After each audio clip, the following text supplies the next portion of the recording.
I'm with Jason. Yo, this guy's Jason Raimondi. Yeah, I got that fresh lineup. It's gonna fucking go. He just got a Brazilian, so he's all happy right now, feeling fresh. So Jason's up visiting, and we figured we'd just do a quick video. We don't even know what we're going to even talk about. We were thinking about just wheeling around on our little stools, but I guess right now we were talking a little bit about these reptile laws, and it's really easy to hear people in different states or federally yammering about, oh, they're going to stop us from doing this and move these snakes across state lines and all different kind of stuff like that.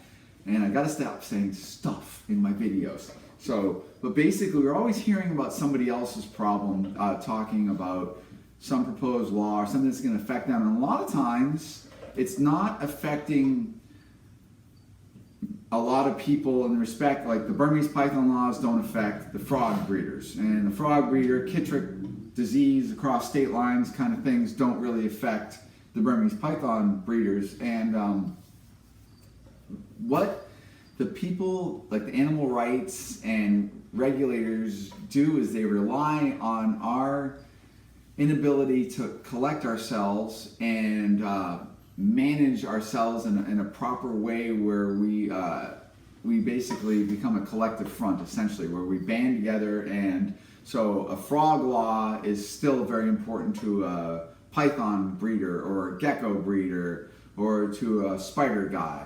So it's very, very important. And so Jason and I are just kind of like yammering a little bit about it, but we're just talking about this New Hampshire law, and the New Hampshire law is just so massive as far as its invasiveness of our rights, and basically it's not going to fly. We're gonna nail this thing and get it shut down because it's not built on reason.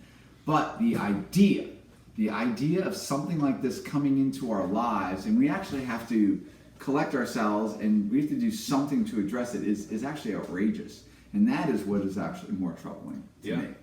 Yeah, and well, Kevin, we were speaking this morning briefly about this one is not likely to pass, but it's kind of the starting point that may lead to others. So it's important to be conscious of what we're doing in our private lives, on social media. Especially on social media, people often tend to think this is just something that they can post anything they want and tomorrow goes away.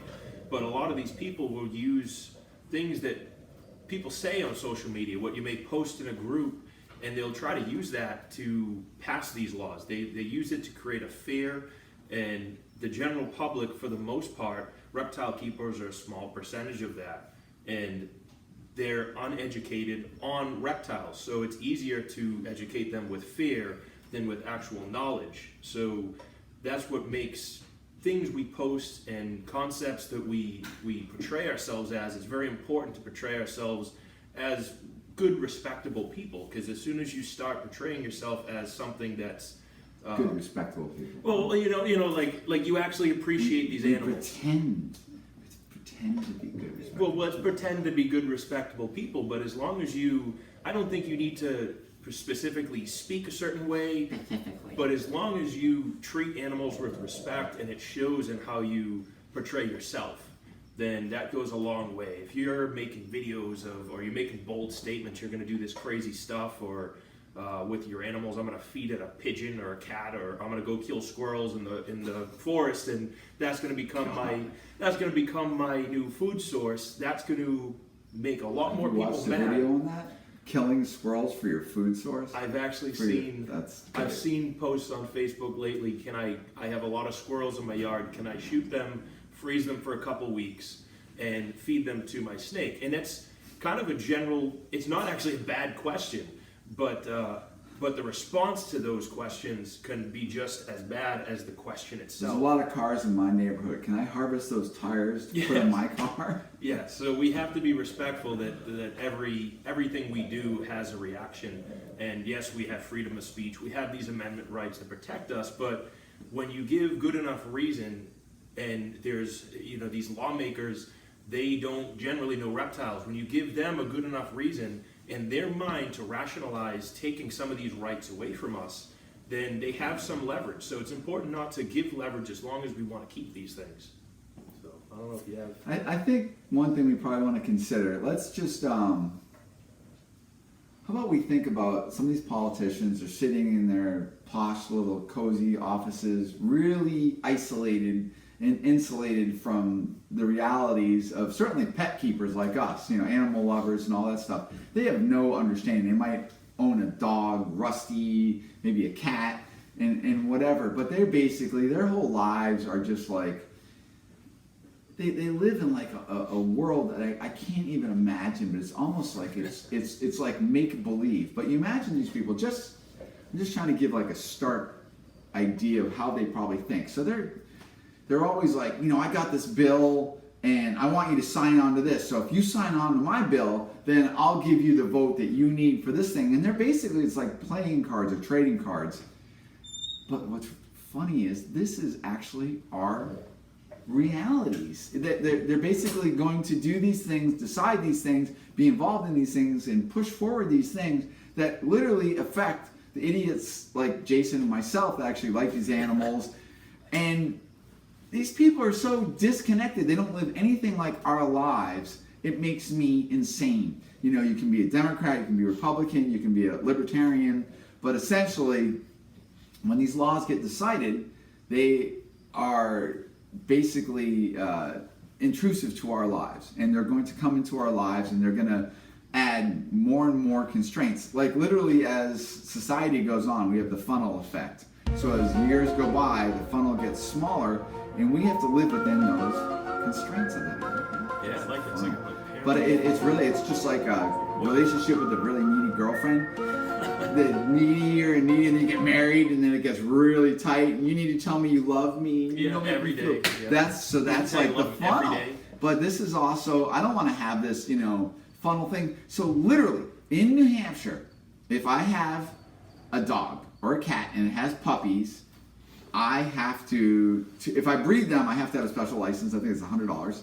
And if I want to place any of those puppies or kittens, I have to get health certificates. I said this in my other video. And what's really interesting, I put a video on Facebook, and I watched it. I watched part of it, was fine. And then I come back to it, and then Facebook turned my video upside down. I'm like, what? So I guess the people are like, oh, look at Kev. He's even showing that these new laws are turning his life upside down. I don't know. No, I didn't even try to do that. Well, to what Kevin said too, about the politicians is, even the people, the politicians, because let's be real, not every politician is sitting in this cozy office, but they also have a career in mind that they're focusing on. So they have a career in mind they're focusing on, and at some point it becomes this kind of ethic and moral dilemma for them, where if they want something passed that they believe in, they may have to give, as Kevin mentioned, on something that they don't really understand, they don't really care about, it just doesn't affect them. And so it's important not to kind of say everybody's bad, but politics in general, it does have that funnel. Disgusting. And it's really become very, very corrupt. I became more politically oriented when they started doing the Burmese python laws, and then the reticulated python laws and anaconda laws.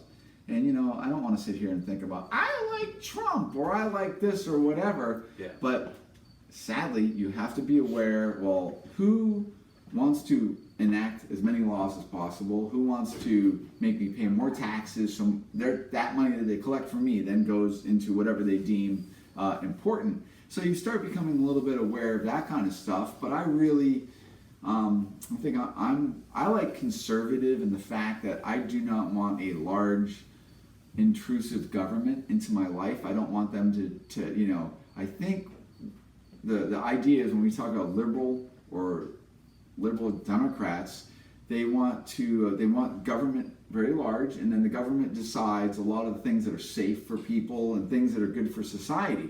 I really don't like that. I don't want these stuffed shirts with their ideas and the way they're trading these, you sign on to my thing and all this different stuff. I don't want these things deciding what parameters I have to live in my life. I certainly I don't want to live like a mental case and go out there and just, do all these bad things, but obviously we have moral code and stuff like that. But I think government has gotten way too large in the intrusion into our lives. So you have to always consider that when you are electing officials. But back to this is just absolute nonsense. It's like these people live in this theatrical make-believe world. It isn't even real. I know for a fact I can go head to head with any of these people in New Hampshire. So we have 3 Democrats and 2 Republicans which have signed on to this bill. And I could challenge them. Not that I'll ever get that kind of arena, even if I go to the hearings, which I will. When you go to the hearings, you basically are in front of this committee, and then you present your little 10-minute blurb or whatever it is, and you basically articulate your argument why this law would be unsound and unjust, and what it would do to constrain my own personal life in New Hampshire, as well as being a business owner, and the idea of these laws, what it means. But essentially this is all just kind of like it's theatrics. Yeah. You don't really get down to let's just bang this out. I want to go into a room, I'll spend 5 hours with you, and I will unleash every possible idea that I can basically pull together to evaluate what they're doing and why they're doing it. And you'd find out these people are literally nonsensical, they're ninnies, they don't know what they're talking about. They literally probably have spent 10 minutes considering it, even thinking about it. So when you create these laws, now you have to have this whole law enforcement. So you have to have this team of people which are trained somehow, and they're poorly trained. They're going to come into your house, they're going to deem if you're managing these animals properly, if there's any kind of abuse. They need to be able to ID the animals. They also need to know about the husbandry of the animals. So is actually this the correct setup, or is this not the correct setup? And then you start creating all this massive public record. And that public record, now they can do Freedom of Information Acts. So if Johnny down the street, that guy that lives in that house, and I see him doing weird things, I can now contact the state either through Freedom of Information Act or just public record. That guy's got 17 leopard geckos. What's a leopard gecko? Yeah. And he's got some tarantulas. He has venomous tarantulas and all this different stuff like that. So now all of a sudden, you've just enabled this person down the street to know something that's inside your house where normally you can shut the door, pull down your shades, and that's your business because you pay taxes, you work, you do all these different things, you pay your mortgage. That is your own little safe buffer from the rest of the world. And now we have a way to overstep into that. Yeah. It's insane. Yeah, and touching on that as well is Fish Line 1.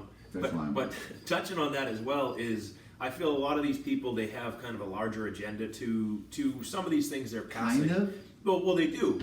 And a good example is I have my tattoo artist. He was opening up his tattoo shop. We went to the public meeting, which would basically allow him to open up this shop. So the location was zoned for it. Everything was perfect. He put in about $15,000 worth of money into this location. It was a beautiful storefront.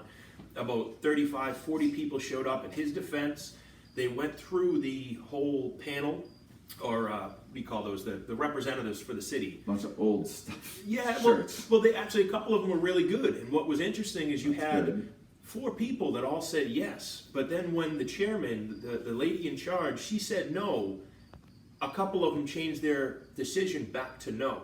So it just shows you the political influence on some of these people of, if you go against me, I will make sure that you don't get what you want, or I will make sure that you're not going to excel in this.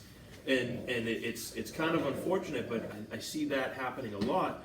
But going back to this law that they're passing in New Hampshire, this is something, or they're trying to pass in New Hampshire, this bill they put forward, which they won't, but at least it's in their mind, it's one step towards getting closer to this. Is it allows a lot of our rights to be taken away from us. One of Kevin's employees today was talking about briefly about this, but this law can essentially, if you have an animal and it's not registered, they can enter your home without a warrant. We heard you have a leopard gecko. Open up your doors. Or let's go simple. You have a dog. I can see you have a dog in the window. It's not registered. I need to check on the well-being of this dog. I can now enter your home. And search the entire... Yeah. So they like to push this reptiles as, okay, well, let's focus on reptiles, but then there's all these little things they stuff in there. They're in fine print. And that's when people say, whoa, where did this even come from? I didn't know this was about dogs and cats and my parrot or my parakeets that I have for my kids. So I think at one point it's going to get to that. It's not there now, and I do feel some type of regulation, which Kevin may differ in opinion on this. I feel some type of regulation on a high level is good. I honestly, such as what? Well, for instance, I honestly wouldn't be opposed to even getting a permit for some things I own, which I do have. Water monitors, for instance. But if that permitting process was streamlined, was a little bit easier. Okay, let's break one thing down. Well, you're living in perfect bubble land. Okay, so listen. Something about the permit, though. I just want to finish the concept of that.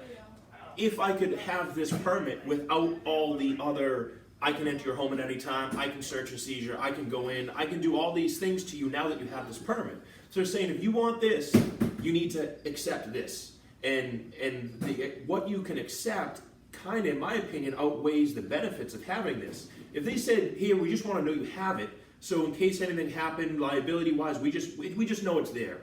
Even that is a little bit of overreach, but I would be on board with that. But once they start tacking on, well, in order to get this, you need to accept this big this laundry list of things that we can now do to you, and that's when I think it becomes a little excessive. So Jason's pick and choose idea. So Jason, so you have a water monitor. Yes. Okay, so there's a permit for that. So I noticed yesterday, I walked near a car, and there was a Rottweiler in the car, and there was a guy in there. I walked past the car, and the Rottweiler went mental. Yep. And I was just like, oh. And I stopped and looked, and you could see those Rottweiler sticker on this thing. And this dog wanted to, he was being protective, and I have no problem with any of that. But it made me just for a second go, God, that thing literally is a seek and destroy missile. You let that thing out. Let's say that dog, the guy trained it, so it wants to chew people up. As soon as you open that door, that dog it's got a mind of its own. It's a seek and destroy missile. I run, it runs after me. A monitor lizard doesn't run after you. It doesn't do anything. It's in your house. It's all these different things. But you just pick and chose.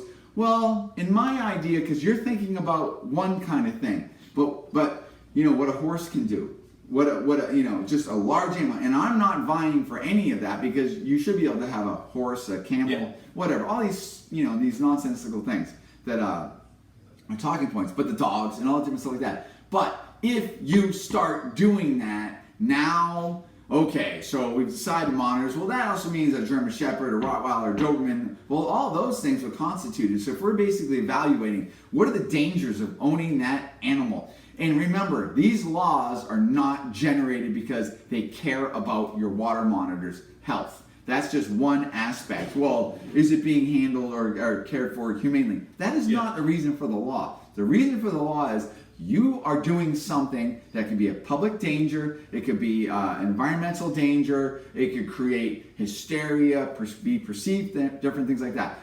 It's the idea of you having something that is not the norm, it's non-conforming, it's not the typical apple pie type American lifestyle choice pet. It's about that. And now you have a whole different new issue. So most cities require you to have your dogs registered, just so they know you have them. So it's I see no problem similar to that with reptiles, at least on a very high level.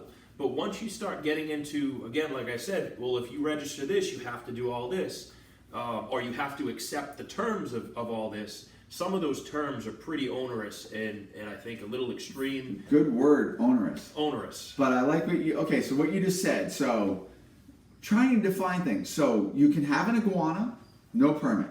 But a water monitor, you need a permit.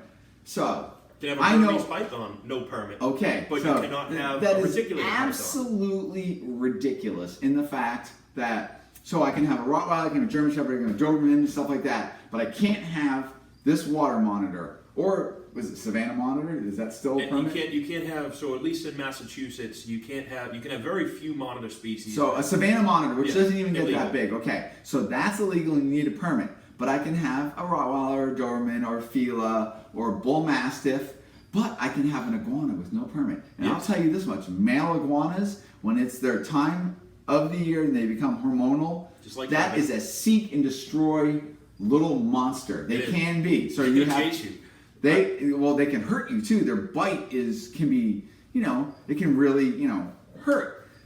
But do you see the point where we're picking and choosing? So now we're going to start going down to, well, I have a spoon in the drawer and it's really kind of hard to stab myself in the eye, but boy, if I pull this knife out and I pull this fork out. So now we're going to start invading, we're going to get down to finite details of our freedoms in life. That's the only thing we have left. Yeah. It's the only thing we have until we die, is our little freedoms. So you need somebody to kill you. I don't need that. I don't care. And to Kevin's point, and I think with anything in life, there's a give and take, and that's where I'm getting at. Is You ideally, look cold. You really look cold. I need to take care of you because you couldn't make that decision that you're cold. I'm sweating over But here. yeah. So, but it's to Kevin's Did you point. change your underwear today? The government needs to know. So You could be creating a biological hazard, and you could be endangering me. So I need to see the expiration date of your underwear and proof positive that you changed them and you are not representing some biological warfare or contaminant in the proximity of my space. See, I have a working point. Well, actually, to that it's where does it stop? And that's where, to Kevin's point, is, and what I'm trying to say is, I'm not opposed to some of it, but it's where and when does it stop? Where do you draw the line? Why is it just reptiles and not everything? Why is it just reticulated pythons and not Burmese pythons? So you'll have some people that say, okay, no problem, you shouldn't have these at all. No, nothing. You can't have anything. Now that's one extreme, and then there's this other extreme that says we want everything because who are you to say we can't have it? It's in my home. I think we need to meet somewhere in the middle.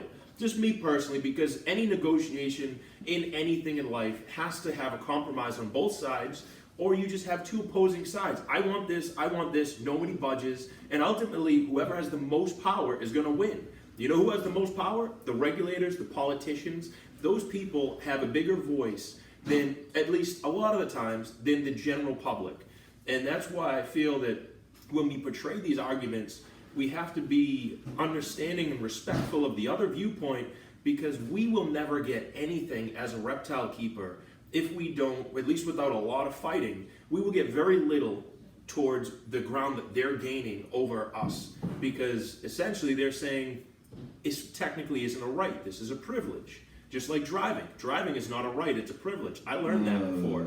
Yeah. So these and that's when it starts saying, well, is this your amendment right, or is this a privilege that you have? But you're talking about when you were driving naked and they pulled you over on your bicycle. On my bicycle, yeah, with my thing in my hand, one hand on the wheel. So I think it is it's important to be respectful and to have these educated arguments, and to also see the viewpoint of the other people. In addition to understanding that compromise needs to be made, while, I know I'm saying a lot, but while not pointing out what's wrong with what else is out there. Because I think as soon as people start pointing out, well, let's take Burmese pythons in Florida. Well, look at cats, look at hogs, look at this. We're trying to take the focus off what we need to discuss by bringing in the focus of these other things that are a huge problem. Well, they're a huge problem. It's not. Let's face it. They're a much larger problem. Like invasive humans. Humans. We are brutal. Look what we're doing in Florida. We're going to basically industrialize and pave the entire state of Florida. But we don't talk about the amount of people and how we're just destroying everything and we're polluting everything. We got the red tide. It's killing all the sea life. Where all of the chemical runoff from Okeechobee and all the sugarcane fields is basically polluting all the groundwater, killing everything. We don't talk about that. Let's talk about Burmese pythons. Yeah. That is such selective reasoning. But why? It's insane. Because the percentage of reptile keepers are so small compared to cat keepers or bird keepers or people who hunt. Different things that... It's such a small percentage that we have a very little voice, that we need to speak loudly and use our words and actions very well. But you know what? A lot of people out there that are even watching this video, probably they haven't even gone into. They're not even going to make it to this 25 minutes almost of this because you're not talking about a pretty ball python or leopard gecko and stuff like that. So basically, you guys are like these little.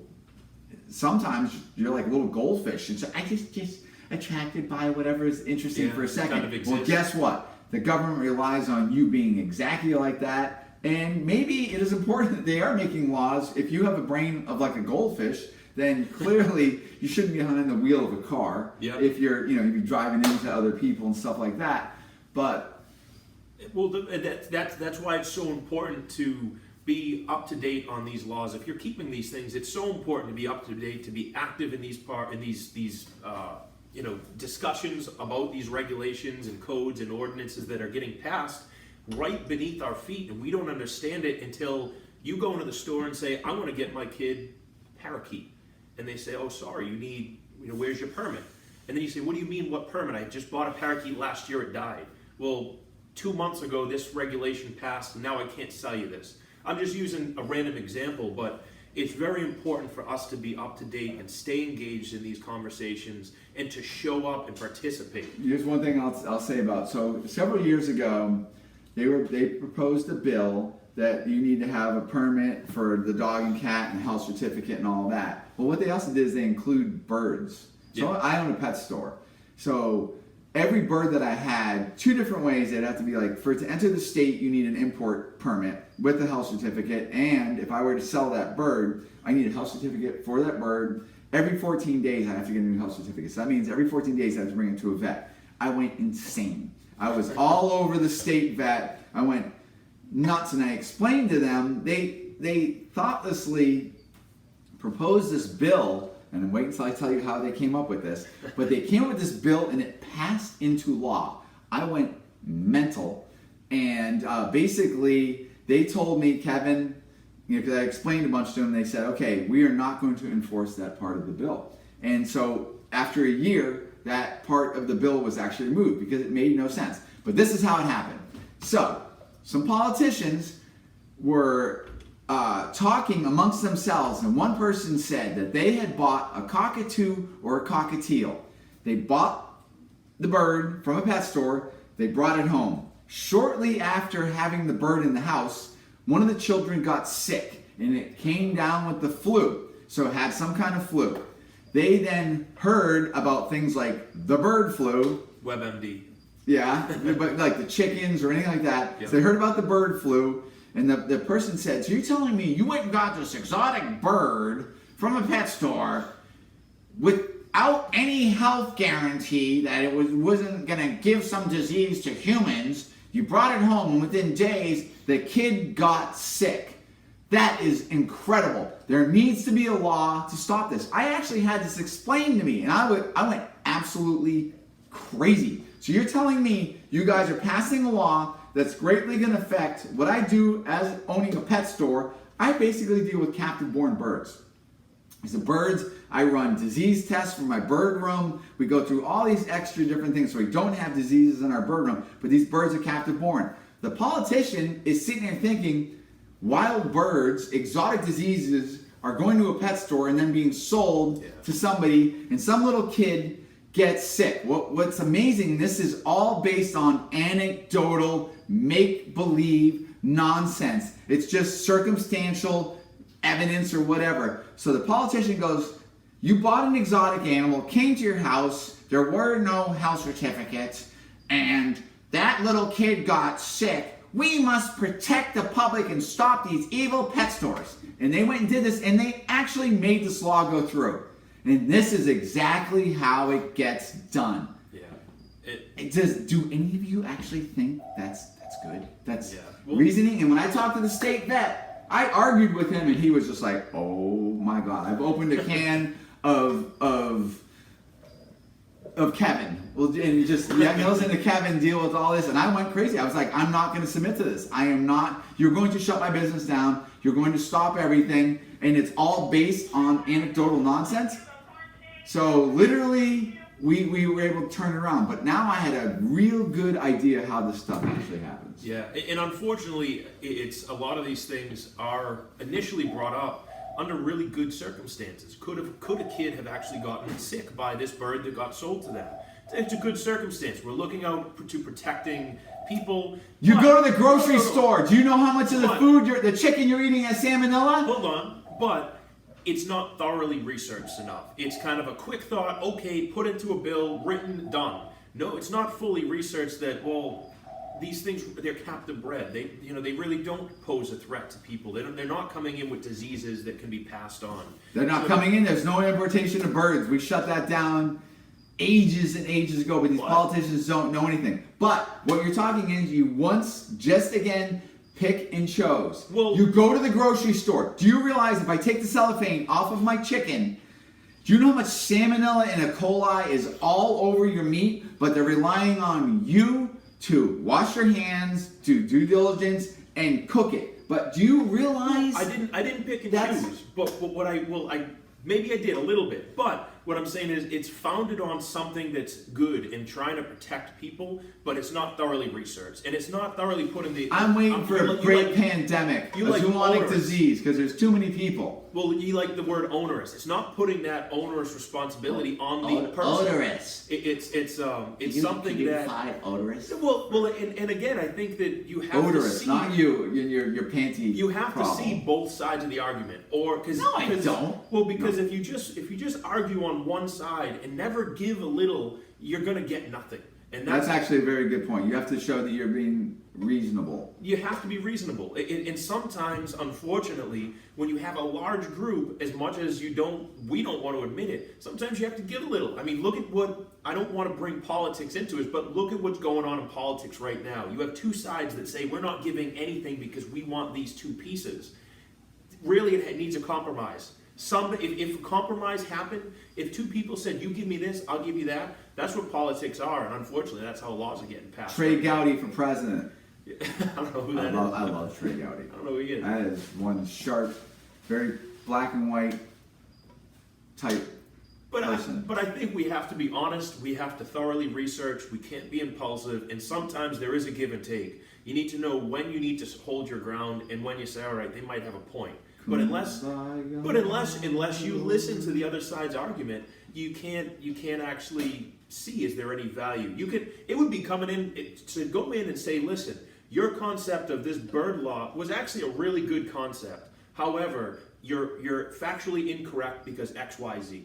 That way you give credit where credit's due. This was actually a good concept, was good thought, but it doesn't work. It didn't apply just to chickens and poultry, just so you know, which is the #1 disease vector. It didn't apply to the disease vector of chickens and poultry coming and going out of the state, but it went to just the exotic pet owners because it's a luxury to own a pet. And money. You know how much money is behind our chicken and poultry industry? So this is backed by huge amounts of money. These people will never win this argument. Or not backed, or just where our state agencies won't even take on the poultry industry because of huge money. That's a very good point. It's the same thing, Burmese pythons in the Everglades. When you use cats as an argument, how many people have cats or dogs? You're going to lose that argument because of the sheer numbers. You have 10 people versus every 1,000. And once you piss off those people, then they start fighting against you.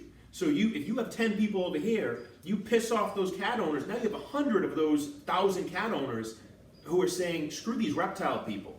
So it's important to just, in my opinion, face the facts, fight these arguments with facts and facts only, and not to bring in too many other pieces into the argument because it confuses the statement you're trying to portray of one specific thing, Burmese pythons, bird law. Once you start saying, what about cats, what about dogs, what about this, what about that, it kind of takes away some of the credibility of what about all these other things. Well, let's just talk about this bird law. Let's go down the facts of, is this actually harmful? There hasn't been a case of this in years. Because why? Because we don't import wild birds anymore. These are all captive bred. This law is outdated, it's not factual, and it shouldn't be. I see a poker jam. And this video is getting long. But, so, with that in mind, I think it's very... We're fading into the distance, folks. We'll do more of these, but what we do want to see is for you to like and subscribe and comment and do anything to basically let us know that you're alive. The most important thing is just get you thinking, get you talking. He's pinching me, right? I'm violent. He's hurting me. He's all show, no go. I'm just made of bones and anger. Let's ban Kevin. And I'm sweating jiu-jitsu and Muay Thai. I gotta go have some dinner.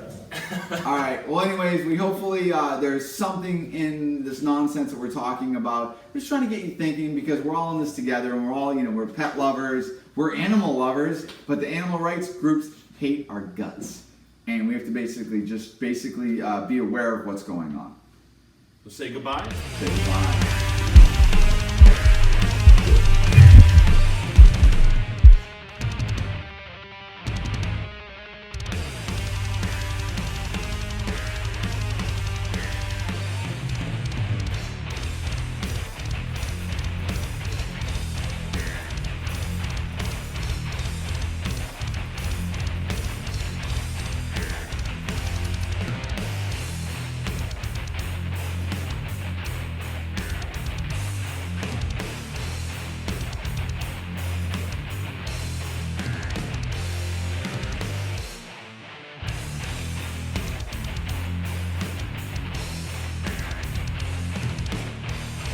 What do you do with those cards? You're like labeling the snake things?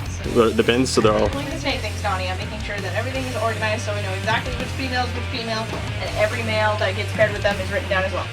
Okay, but what's your job title? Like, what do? You're like a people pleaser? I reckon the phone